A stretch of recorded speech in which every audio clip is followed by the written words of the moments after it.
जब मुझे 9वाँ महीना लगा तो मेरी जेठानी कहने लगी कि मैं तुम्हारा केस करूँगी। जब मेरा बच्चा पैदा हुआ तो मेरी जेठानी कहने लगी कि वो मुर्दा पैदा हुआ था। इसी तरह मेरे 7 बच्चे हुए और हर बार मेरी जेठानी कहती कि बच्चा मुर्दा पैदा हुआ है। लेकिन 8वीं बार अपनी जेठानी को कमरे में बंद करके मैं अस्पताल चली गई।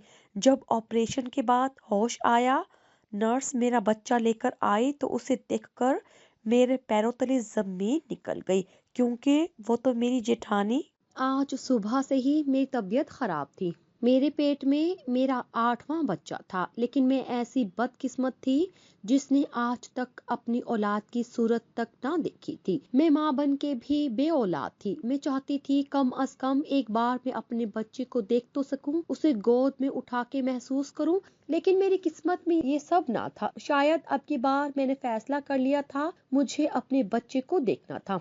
और इसके लिए जरूरी था कि इस घर में किसी को कानो कान खबर ना हो पाए। मुझे हल्का हल्का दर्द महसूस हो रहा था। वैसे भी मेरे दिन अब पूरे होने वाले थे, मगर आज तो लग रहा था कि वक्त बहुत करीब है। लेकिन मैं ये बात घर वालों पे बिल्कुल भी जाहिर नहीं होने देना चाहती थी, खास तौर पर अपनी जेठानी से छुपाना चाहती थी। मैंने मामूल के सारे काम करना शुरू कर दिए ताकि मेरी जेठानी को शक ना होने पाए। लेकिन वो बहुत चालाक थी। अगर उसे जरा सी भी भनक पड़ गई तो मेरा ये बच्चा भी मैं नहीं दे, यही सोच मुझे हिम्मत हारने नहीं दे रही थी। मेरी जेठानी इस मोहल्ले की जानी मानी दाई थी और पूरे मोहल्ले की औरतें उसी से इलाज भी करवाती थी और बच्चा भी उसी के हाथों पैदा करवाती थी। कई लड़कियों को उनकी दवाओं से औलाद हुई थी, लेकिन मैं ही एक बदकिस्मत थी जो माँ बन के भी महरूम रहती थी। हर बार मेरा केस मेरी जेठानी ही करती थी और जैसे ही बच्चा पैदा होता उसे छुपा देती थी। उसका कहना था कि मेरे बच्चे माजूर पैदा होते हैं। जब मैं अपने बच्चे को देखने के लिए मचलती तब मेरी जेठानी मुझे बड़े प्यार से समझाती, देख अक्सा, तू नहीं देख पाएगी, तू माँ है ना, तुझे बहुत तकलीफ होगी, इसलिए मैं तुझसे छुपाती हूँ। लेकिन सुमैया बाजी, मुझे भी तो हक है देखने का।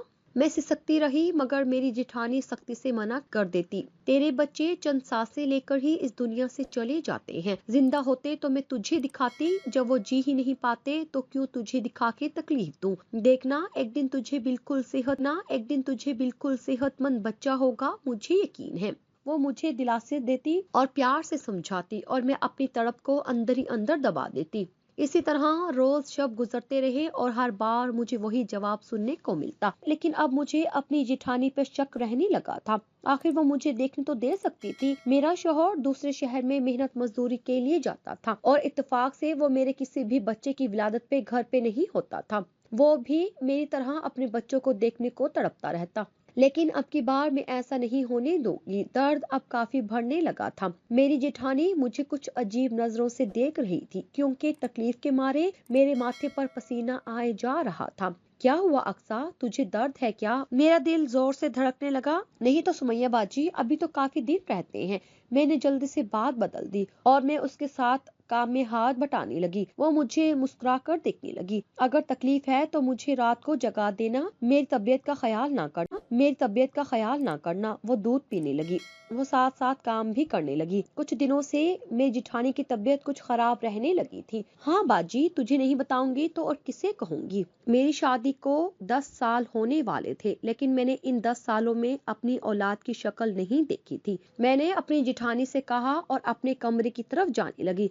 अब दर्द बढ़ता जा रहा था। जिठानी को मैंने नींद की 5 गोलियां दूध में मिलाकर दी थी और मुझे यकीन था कि वो जल्दी ही गहरी नींद सो जाएगी, क्योंकि वो नींद की गोली कभी नहीं खाती थी, इसीलिए उस पे जल्दी असर होने वाला था। और हुआ भी यही। उसने मुझे आवाज दी, अक्सा, मैं सोने लगी हूँ, बहुत नींद आ रही है, दरवाजे अच्छे से बंद कर लेना। जी बाजी, मैं कर दूंगी।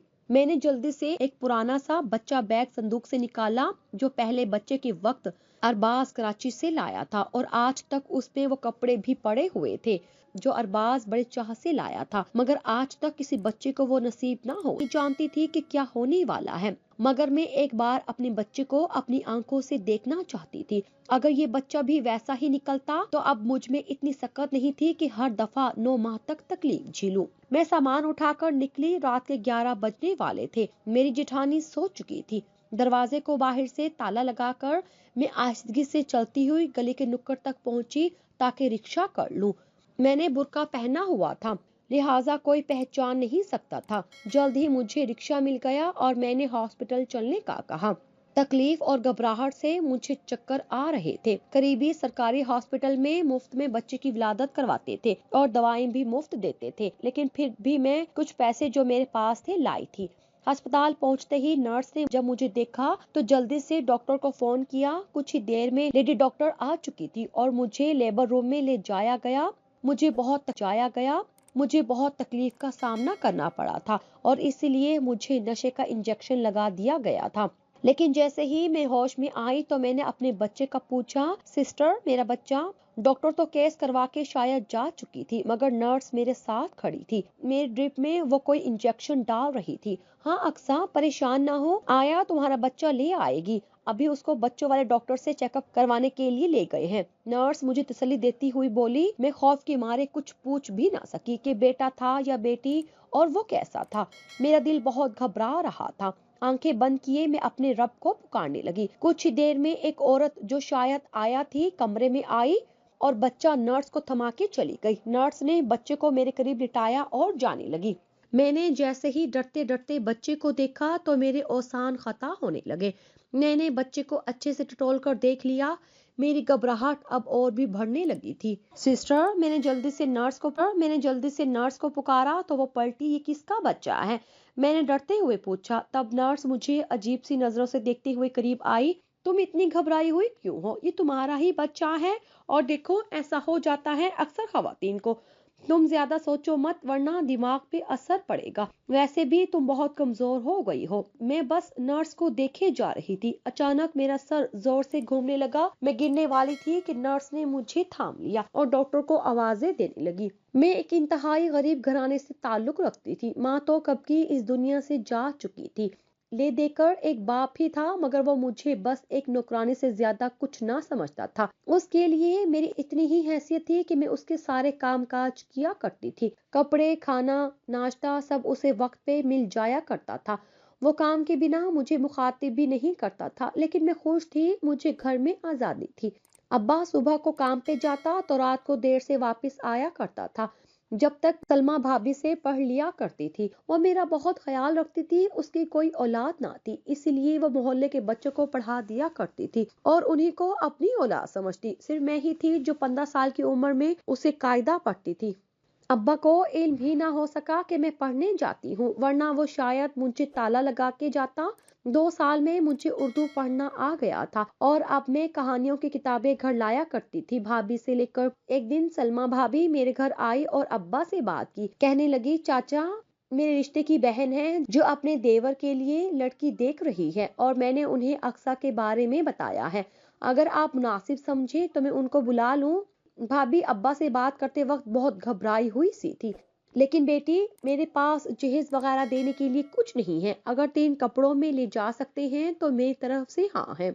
मैं जो दरवाजे की ओर से उनकी बातें सुन रही थी, मुझे शदीद झटका लगा। दुख से मेरी आंखें भीग गई। अपने बाप के लिए मैं एक बोझ से कम ना थी कि बस देखा ना बाला और बिना जहेज की शर्त पे वो मुझे किसी के भी हवाले करने को तैयार थे। सारी रात मैं रोती रही।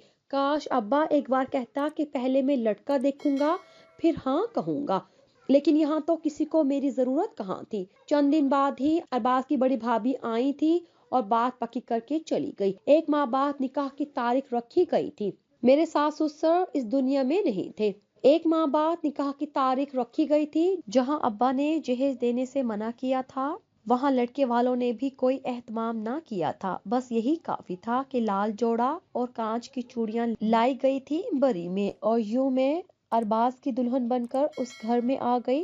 अरबाज मुझे बहुत मोहब्बत करता था। कुछ ही दिनों में मैं भी उसकी दीवानी हो चुकी थी। मुझे जरा चैन न आता जब वो घर से बाहर होता। घर में सिर्फ मैं, जिठानी और मेरा देवर रहा करते थे। मेरी जिठानी 15 साल से ज्यादा का अरसा हो चुका था, लेकिन उनकी अभी तक कोई औलाद नहीं थी। मैं अपनी जिठानी को माँ की जगह ही समझती थी, क्योंकि मेरी माँ जो नहीं थी वो भी मुझे बहुत प्यार और मान देती थी। फिर जल्द ही उन्होंने मुझे जड़ी बूटियां खिलानी शुरू कर दी। ये क्या है सुमैया बाजी? मैं हैरान थी। अरे देवरानी, ये ऐसी दवाएं हैं कि जिनसे तू जल्दी उम्मीद से हो जाएगी और मैं अपनी ना सही तेरी औलाद देख सकूंगी। मेरी औलाद नहीं हो सकती क्योंकि मैं बांझ हूँ। और वाकई इन दवाओं से जल्द ही मैं उम्मीद से हो गई। और इन्हीं दिनों अरबाज को भी नौकरी मिल गई थी कराची में। वो अपने सेठ के साथ कराची जाने वाला था। मेरा दिल बहुत उदास होने लगा, मगर उसने समझाया कि कब तक अपने बड़े भाई से मांगेंगे, आखिर खुद भी तो मेहनत करनी है ताकि अपने बच्चे को अच्छी गिजा दे सके। ऐसे ही वो दिलासे देता हुआ चला गया। अब वो हर 2 माह बाद आया करता, सिर्फ एक हफ्ते के लिए, मगर वो बहुत कुछ लाता मेरे और जिठानी के लिए। अब मुझे किसी चीज के लिए तरसना नहीं पड़ता था। मैं अपने लिए फल वगैरह भी मंगवा लेती थी। और ऐसे ही एक दिन वो वक्त भी आ गया जब मैंने अपने बच्चे को जन्म दिया, मगर मेरी बदनसीबी कि मैं उसे देख भी ना पाई थी। मेरी जिठानी ने बताया कि वो बच्चा ठीक नहीं था। उसके जिस्म पे जगह जगह सुराख बने हुए थे और वो मरा हुआ पैदा हुआ था। इन दिनों मैं नई नई माँ बनी थी तो मैंने भी देखने से मना कर दिया। लेकिन फिर कुछ दिनों बाद ही मेरी जिठानी ने दवाइयाँ शुरू कर दी और इस बार भी मैं ना मुराद रही। लेकिन अब मैंने बहुत कहा कि एक बार मुझे मेरा बच्चा दिखा दो, मगर मुझे यही बताया कि देखने के लायक नहीं था। खामखा तुम दुखी होती। जब 7 बच्चे गवा चुकी तो मुझे अब ये ख्याल परेशान किए दे रहा था कि आखिर हर बार ऐसा कैसे हो सकता है, और अगर होता भी है तो मुझे दिखाया क्यों नहीं जाता। यही सोचकर मैंने इस बार अपनी जिठानी को नींद की गोलियां खिलाकर हॉस्पिटल जाने का फैसला किया था। बस मेरी यही आरज़ू थी कि मैं अपने बच्चे को एक झलक देख लूं, वरना मेरे दिल में पक्का यकीन था कि मेरी औलाद बचेगी नहीं हर बार की तरह। लेकिन इस बार ये क्या हो। अब मैं बहुत बड़ी उलझन में पड़ गई थी, क्योंकि मेरा बच्चा।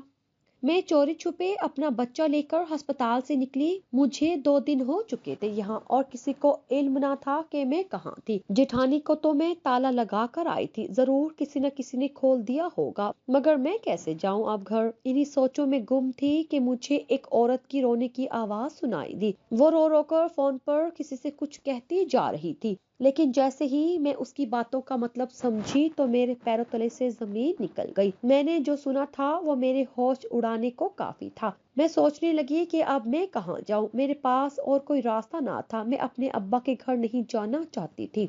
मुझे यकीन था कि वो मुझे कभी भी अपने पास ना रखते। वैसे भी उन्होंने दूसरी शादी कर ली थी और अब बीवी बच्चों में मगन थे। कुछ सोचने के बाद मैं निकल पड़ी। मैं घर पहुंची तो वहां अरबाज अभी अभी पहुंचा था और मेरी जेठानी उसे सारी कथा सुना रही थी। उसने भी अपनी भाभी पर यकीन किया, क्योंकि उसकी भाभी उसकी माँ जैसी थी। जेठानी ने कहा कि मैं घर से भाग गई हूँ। मुझे ना जाने क्या मिलाकर दिया खाने में कि मैं रात को सोई तो दोपहर में मेरी आंख खुली। और तो और वो मुझे ताला भी लगा कर गई ताकि मैं उसके पीछे ना जाऊं। मुझे उसके रंग ढंग अच्छे नहीं लग रहे थे। काफी दिनों से उनकी बात पे मैं सख्ते में आ चुकी थी। ये मेरी जेठानी थी जो मीठी जुबान बोला करती थी, और आज कैसे जहर उगल रही थी मेरे खिलाफ। वहाँ और भी चंद लोग जमा थे। मेरे सामने आकर पुकारा, अरबाज। मेरी आवाज पे जुबैर ने चौंक कर देखा। अक्सा, कहाँ थी तुम? वो जल्दी से मेरी तरफ बढ़ा। अरबाज, मैं आपको सब सच बताती हूँ। ये देखिए आपका बेटा। मेरी बात पे मेरी जिठानी के चेहरे का रंग बदलने लगा।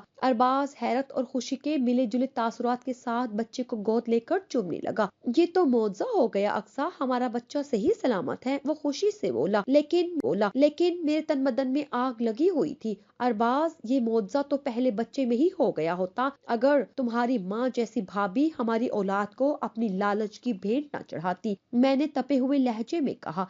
ये क्या कहती हो अक्सा? भला मेरी मासूम भाभी का क्या कसूर? अरबाज, मैं आपको पूरी कहानी सुनाती हूँ। आपकी भाभी सिर्फ एक दाई ही नहीं बल्कि ये बच्चे फरोख्त करने का कारोबार भी करती है। मेरी बात पे मेरी जेठानी चिल्लाने लगी। झूठ बोलती है, बदबख्त, ना जाने किसके साथ भाग गई थी और आप किसी और का बच्चा चुरा के लाई है। ऊपर से मुझ पे इल्जाम तराशियां कर रही है। बहुत से लोग हमारी आवाजें सुनकर जमा होने लगे थे। अरबाज, सुमैया भाभी ने हमारे 7 बच्चे बे औलाद जोड़ों को फरोख्त किए हैं, और यही नहीं, उनका तो इस बच्चे को भी फरोख्त करने का इरादा था। जब मैं अस्पताल में थी तो एक औरत फोन पे जो कुछ कह रही थी वो सुनकर मुझे यकीन न आ रहा था। वो फोन पे किसी से कह रही थी कि जल्दी से दाई सुमैया के घर जाओ, को बच्चा होने वाला था, पता करो कि हुआ कि नहीं। मैंने उसको 2 लाख दिए हैं बच्चे के जब मैंने दाई सुमैया का नाम सुना तो दंग रह गई, लेकिन वो औरत जब घर का पता बताने लगी तो मुझे यकीन हो गया, क्योंकि वो हमारे ही घर का पता बता रही थी। अरबाज, मैंने फिर भी उस औरत से पूछ लिया कि बहन क्यों रो रही हो। तब उसने बताया कि उसका शौहर दूसरी शादी करने वाला था औलाद के लिए, और वो दाई सुमैया से इलाज करवाने लगी। तो एक दिन दाई ने कहा कि तुम उम्मीद से होने का नाटक करो और 9 माह बाद मैं तुम्हें बच्चा ला दूंगी, क्योंकि तुम कभी माँ नहीं बन सकती।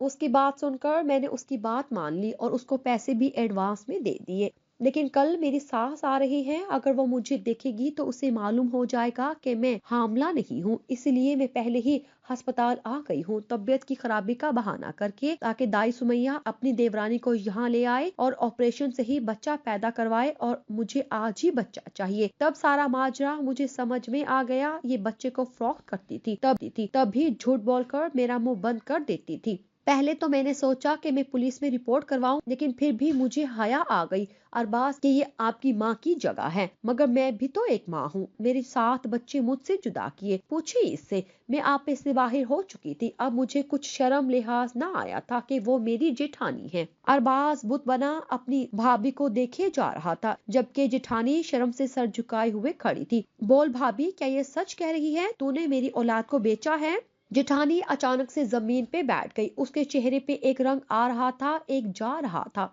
हाँ, मैंने बेचे हैं तुम्हारे बच्चे। जेठानी अपने हाथों को देखने लगी। मगर क्यों भाभी? अरबाज चीख उठा जब सकीना ने मुझे बताया कि एक बीन माँ की बच्ची है और बाप को भी उसकी जरा परवाह नहीं, और क्यों ना मैं उसे अपनी देवरानी बना लूं। ये सुनकर मैं खुश हुई थी कि बिना खर्चे के तेरा घर बस जाएगा, मगर सकीना ने ये रिश्ता करवाने की एक शर्त रखी थी, वो ये कि अक्सा की पहली औलाद में उसके सुपर्द करूंगी, ताकि उसका शौहर दूसरी शादी ना करे। उसके बदले में वो मुझे बहुत बड़ी रकम भी देगी। बस उस दिन मैंने बिना सोचे समझे उसे वादा कर लिया, और अक्सा के उम्मीद से होते ही सकीना ने भी सबको बताया कि वो भी उम्मीद से है। और 9 माह बाद जब अक्सा ने एक प्यारी सी बेटी को जन्म दिया, तो वो बच्ची मैंने सकीना के हवाले कर दी और उससे मतलूबा रकम भी ले ली। लेकिन जब अक्सा फिर से उम्मीद से हुई, तो सकीना ने फिर वही रट लगाई कि ये बच्चा भी अगर बेटा होता है तो उसे चाहिए, ताकि उसको बेटा हो और शौहर दूसरी शादी का ना सोचे। और जब तुझे बेटा हुआ तो उसे भी वो ले गई, और मुझे अच्छी खासी रकम और जेवरात भी दिए, ताकि मैं अपना मुंह बंद रखूं। लेकिन अब मेरी लालच बढ़ चुकी थी। अब मैंने अमीर कबीर घरानों से राब्ता कर लिया था, जो मुझे भारी रकम देने को तैयार थे। इसी तरह मैं पैसे की लालच में अंधी होती गई। मैंने सोचा कि मेरी औलाद नहीं तो मैं तुम्हें भी औलाद का प्यार नहीं पाने दूंगी। जैसे मैं औलाद को तरस रही हूँ, वैसे ही तुम भी अपनी औलाद को तरसो। जेठानी अब ज़ारों की तार रोए जा रही थी। भाभी, क्या इस बच्चे का भी तूने सौदा कर रखा था उस औरत से? मैं अपना सर पकड़े बैठी थी। सकीना भाभी, जिन पे मैं अंधा भरोसा करती थी, वो मेरे पीठ पीछे इस तरह का वार करेगी, मैं सोच भी ना सकती थी। उन्होंने सोचा कि इसका आगे पीछे कोई नहीं तो किसी का यह ख्याल ना आएगा कि डॉक्टर को दिखाया जाए, लेकिन वो भूल गई थी कि एक ताकत सबसे बड़ी है और उसका कोई मुकाबला नहीं कर सकता। वो मेरा रब है, जो हम बेसहारा लोगों के साथ होता है। मेरी शादी के 10 साल तक मैं चक्की की तरह पिसती रही, लेकिन इन जालिमों को जरा एहसास ना हुआ। अरबाज और मैं अब कराची जा रहे थे। मेरी जेठानी को अपनी जन्नत मुबारक हो। शायद अब भी वो बच्चों का कारोबार जारी रखना चाहती होंगी, लेकिन मैं अब इस घर में एक पल नहीं रहना चाहती थी, जहाँ मेरी